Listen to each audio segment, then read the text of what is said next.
आइए सुनते हैं आज की कहानी शमशान का फूल। ब्राह्मणों की बस्ती पोड़ा बसंत की जग्गू तिवारी कीर्तन करता, मृदंग बजाता, गांजा पीता और मुर्दे जलाता। ढंग से मुर्दे जलाने वालों में आसपास के उस इलाके में जग्गू काफी मशहूर था। जब चिता की आग पर मुर्दे से सह करता अथवा उसका पैर आग की सेक से ऐंठकर ऊपर की ओर निकल आता अथवा पेट की आंतड़ियों से पानी निकलने के कारण जब आग ठीक से जल नहीं पाती, तब उसके अन्य साथी जग्गू तिवारी की ओर देखने लगते, उसकी सलाह चाहते। गांजे के नशे में धुत वही करीब ही ऊँगता जग्गू चौंक उठता।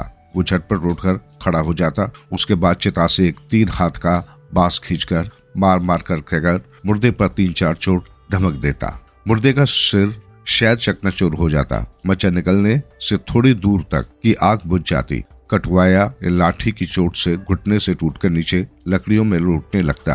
पेट फटकर 2 भागों में बट जाता। आंतड़ियों में आग की लपलपाती जीभ दहकार घुस जाती। पलक झपक के ही सारा कुछ जल भुनकर राख हो जाता। घुटनों तक राख, सूप, झाड़ू, हड्डियां, खपारों, फटे चीथड़ों से भरा गीला शमशान का मैदान, नाखून, बाल, छोटी छोटी हड्डियां और अनाप शनाप गंदगी। जग्गू तिवारी खुश होकर लौट जाता। तालाब के घाट पर तेल मलते मलते जांग पर ताल ठोकते हुए सहजता पूर्वक कहता, ईश्वर की कृपा से काम काफी बढ़ गया है। जब गांव में के दस्त फैलता, माता मैया आती, मुरादों की भरमार हो जाती, तब गांव में जग्गू तिवारी का भाव बढ़ जाता। सभी आकर उसकी खुशामद करते। कोई आंखों से आंसू बहाता, कोई अंटी से पैसे निकालता, कोई हाथ मलते हुए गिड़गिड़ाकर मिन्नतें करते हुए रोता। जग्गू तिवारी सबकी व्यथा काफी गंभीर होकर सुनता, पर यकायक कोई जवाब न देता। कल रात से घर पर पड़े पड़े मुर्दा गंधाने लगा है। 2 दिन हो गए, नई नवेली दुल्हन घर के कोने में मरी सड़ रही है। ऐसी तरह तरह की बातें लोग जग्गू को सुनाते, उसकी चिरोरी करते। जग्गू अपने मेहनताने को लेकर किसी पर कोट रियायत नहीं करता। एक भरी चिलम गांजा, अफीम की गोली और 4 आने अंटी में खोसने को न मिले तो वो किसी मुर्दे की ओर झांकता तक नहीं। इसके अलावा श्रद्धा भोजन, घाट की धोती, 10 घरों का न्योता इत्यादि ऊपरी लाभ तो थे ही।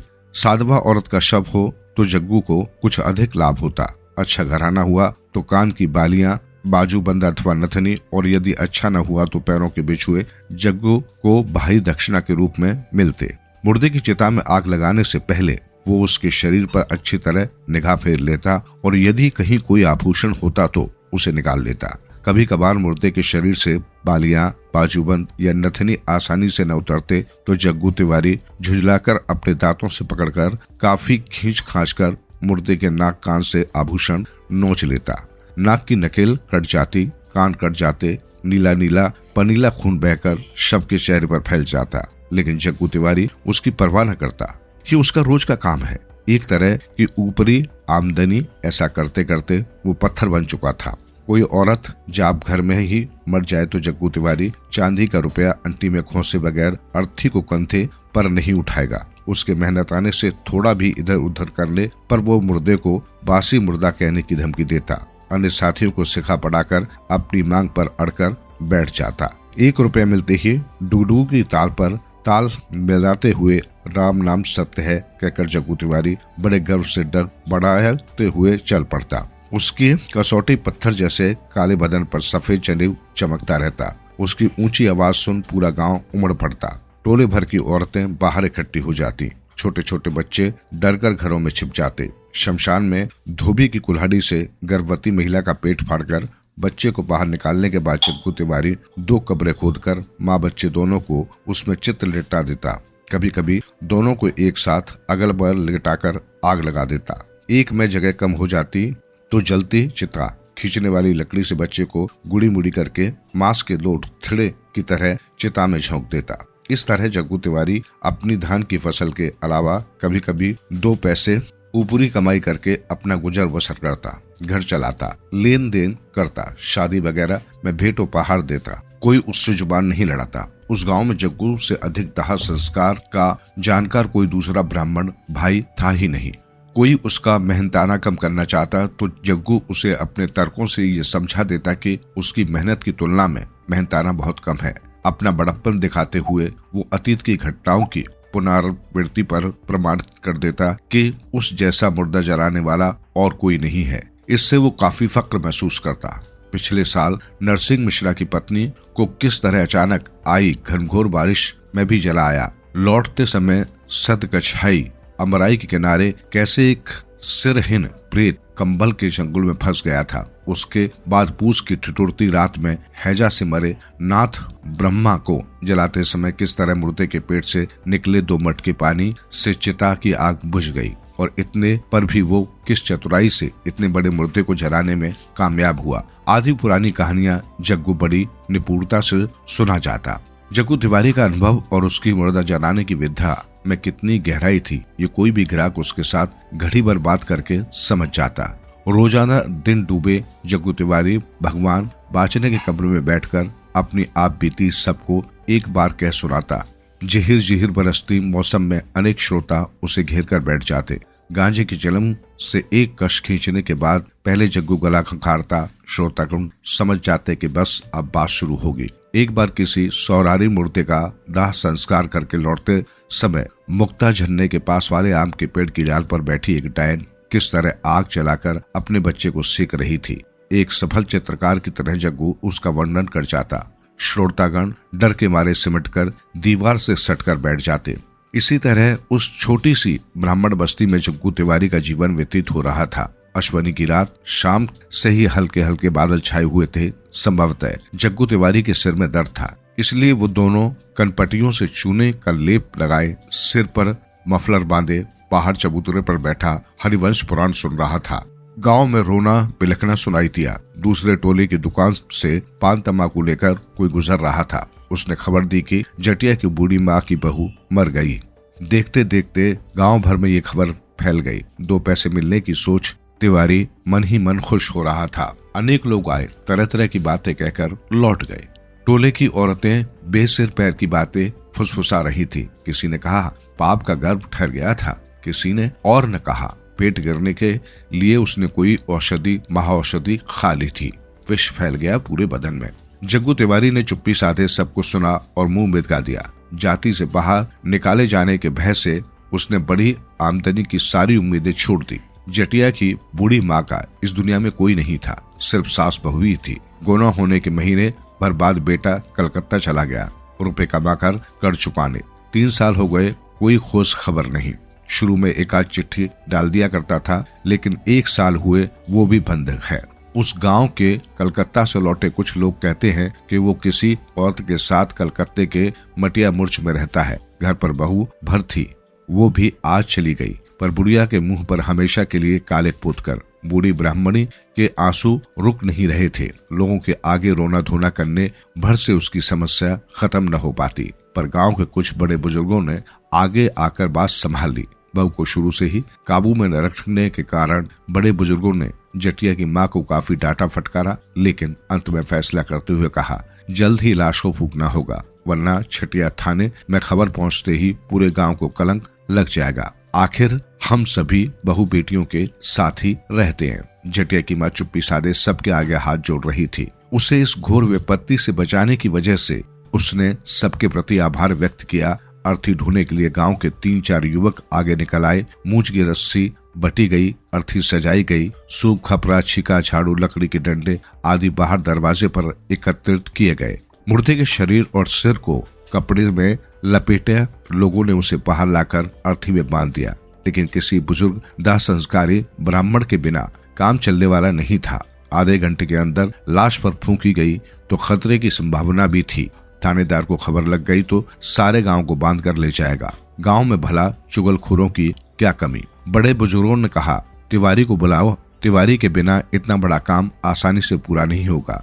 जग्गू तिवारी को बुलाया गया, वो तैयार नहीं हुआ। वो अपनी जिद पर अड़ गया। उसने कहा पाप गर्भ से मरी है, मैं भला उसे छूंगा, उल्टा व्यभिचारिणी को मैं अपने कंधे पर उठाऊंगा। सभी अपने अपने तरीके से मनाने गए, परंतु जग्गू टस से मस नहीं हुआ। आखिर गांव के बड़े बुजुर्गों के काफी कहने पर जग्गू तिवारी अर्थी उठाने को तैयार हो गया, लेकिन ये भी साफ साफ कह डाला कि 5 रुपए न मिले तो वो इतना बड़ा पाप कर्म नहीं करेगा। जटिया की माँ के पास बच्चे कुचे जितने पैसे थे वे लकड़ी, किरासन, धोबी और नाई को ही पूरे नहीं पड़ रहे थे।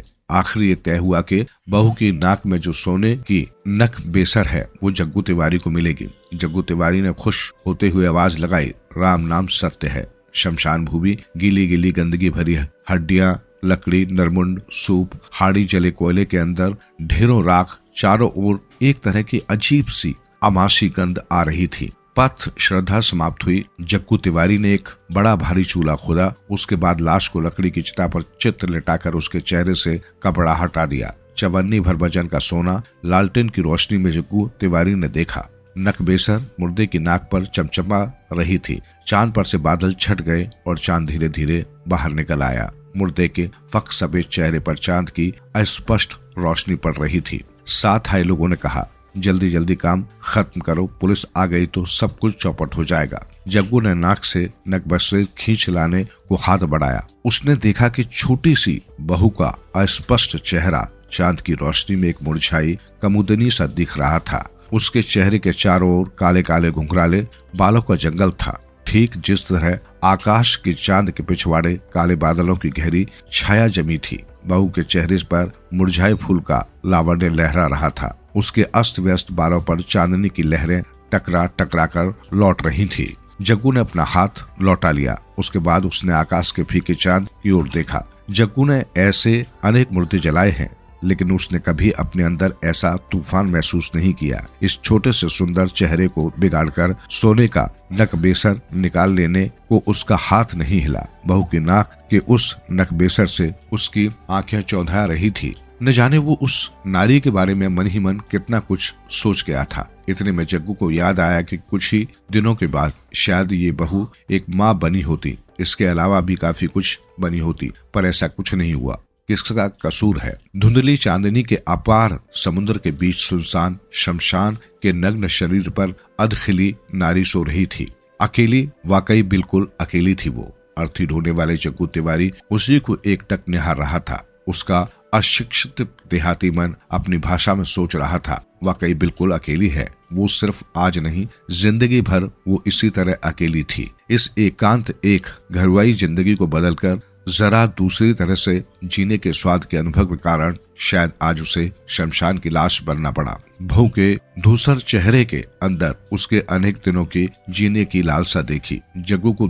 देर करते देख अन्य साथी नाराज हो उठे। उन्होंने धमकी देते हुए कहा, तू इस तरह देर करेगा तो हम सभी मुर्दा सुर्दा छोड़कर भाग जाएंगे। पुलिस आ गई तो कौन जिम्मेदार होगा? चल तू अपना नकबसेर निकाल ले, वरना हम आग लगा देंगे। नकबसेर के लिए तो मरा जा रहा था, अब तेरा हाथ क्यों नहीं बढ़ रहा? जग्गू तिवारी का सपना टूट गया। वो काफी लज्जित हुआ, लेकिन अपने अंदर की कमजोरी दबाए रखने के लिए उसने कहा, छी भला इस मुर्दे की नकबसेर में अपने घर ले जाऊंगा, न जाने कहाँ का पाप गर्द। साथियों ने पूछा, तो फिर तू नहीं लेगा?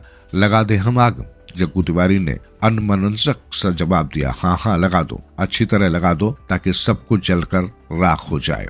आग हाहाकार जल उठी। आग की लपलपाती जीभ पल भर में सारा कुछ चाट लेने को तैयार थी। बहू का गदराया हुआ गोरा बदन आग में पककर काला काठ बन गया। उसके बाद फफोले बनकर परत दर परत उघड़ने लगे। जग्गू तिवारी चुप्पी साधे उसे जलते शरीर को देख रहा था। दूर कुचिला के पेड़ पर उल्लू, गिद्ध और जंगली मुर्गियों का बाजार लगा था। काफी दूर धान के खेतों के पार से ठीक उसी समय एक सियार के भौंकने की तेज आवाज आई। गंदगी, अंधेरा, हड्डियां, राख, कोयला, चिता से एक तरह की आवाज सी सनाद निकलकर चारों ओर फैल गई। जग्गू के साथ आए अन्य साथियों ने जग्गू को लक्ष्य बनाकर कहा, तुमने अपने बाल बच्चेदार घर में उस दुराचारणी का आभूषण न ले जाकर बहुत अच्छा किया भाई। तुम्हारा बहुत बुरा होता। देखा ना कैसे तड़प तड़प कर मरी है, जो अपने पेट के बच्चे को मारने जा रही थी। भला वो मरेगी नहीं? धर्म भी तो कुछ है। उस जलती राख में आंख दौड़ाते हुए खींचकर जग्गू ने कहा, रहने दो, दूसरे के बारे में फतवा मत दो। इंसान क्या इंसान को वाकई ठीक से समझ सका है?